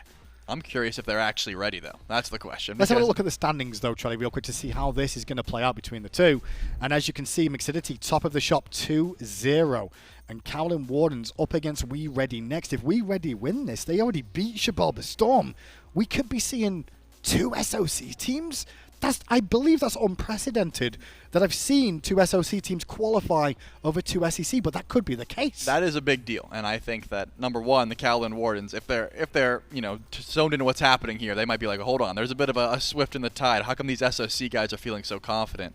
I do expect the Cowlin Wardens to put up a bit of a fight, but of course, after already going down 0-1, after being towards that elimination point, you got to think nerves are pretty high for them as well. Very, very nervous here as well for all the teams still involved who want to be holding on to their spots for the SEC. If you didn't know about the SEC for Europe, by the way, that will be delayed. If you check on our Twitter, you can see some more information about that. But those SEC EU games are being replayed for the relegations over there, and we'll be bringing you that in a couple of weeks' time. But that's it from me and Trolley. I'll get off your screen with my ugly face and get back to sitting in the back room. Have a good rest of your day. Next up, Cowlin Wardens versus We Are Ready. After this.